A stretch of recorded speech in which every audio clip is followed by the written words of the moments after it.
March 13th, 1964. Queens, New York. A young woman named Kitty Genovese was attacked outside her apartment building in the middle of the night.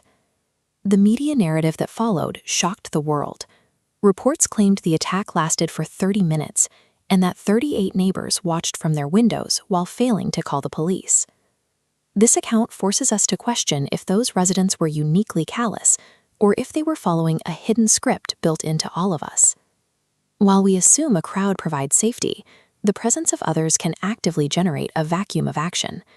Psychologists call this diffusion of responsibility.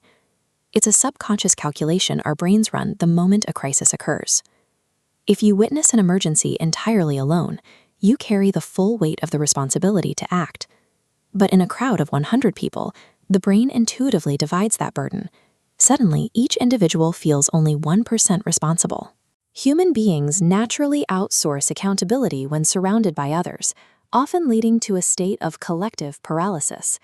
Social psychologists John Darley and Bibb Latan brought this 38 witnesses phenomenon into a controlled laboratory setting to measure exactly how it functions. Participants were placed in isolated booths, communicating only over an intercom. Without warning, a recording began broadcasting sounds of medical distress and pleas for help. The data showed a massive drop in intervention. When participants believed they were the only person listening, 85% of them tried to help. But when they believed 5 others were on the line, the response rate plummeted to 31%. Inaction exists as a predictable, hardwired feature of our social programming, a result of the way our brains process the presence of others. There is a second layer to this glitch: pluralistic ignorance. This is our tendency to rely on the reactions of others to interpret reality. In another experiment, researchers pumped smoke into a waiting room. Test subjects ignored obvious signs of a fire simply because the actors sitting next to them sat calmly and did nothing. The human brain often prefers to conform to a calm group consensus rather than risk the social embarrassment of overreacting to a potential false alarm. We are biologically inclined to disregard our own objective senses if the social signals around us provide a contradiction. Modern science has since revealed a critical exception. The bystander effect drastically diminishes in situations involving undeniable extreme physical danger. This statistical funnel plot comes from a meta-analysis of over 100 different studies. The data proves that crowds frequently intervene when a threat is unambiguously violent or dangerous. In moments of clear danger, the crowd stops acting as a trap for responsibility and becomes a tactical resource for physical support.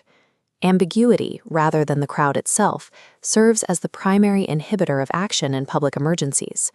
This means the least effective action a victim can take in a public crisis is to broadcast a general, untargeted cry for help. Shouting, "Somebody help me," actually feeds the diffusion of responsibility. Every bystander assumes someone else will act because the request isn't addressed to anyone in particular. Treating a crowd as a single, faceless entity mathematically decreases the chance that any individual will step forward. To survive a crisis in public, you must use a strategy called specific designation, shattering the crowd by identifying a single individual. Point directly at one person, identify a visual trait, and issue a command. You, in the red shirt, call 911. Issuing a direct command to a specific target instantly resets that person's responsibility calculation from 1% back to 100%. You cannot wait for the crowd to save you. Survival depends on forcefully commanding the individual. Have you ever caught yourself hesitating because of the bystander effect? Tell us about it in the comments. Share this to help wake up your own network, and type the word "command" below to show you're ready to take charge. Like and subscribe for more insights into the social glitch.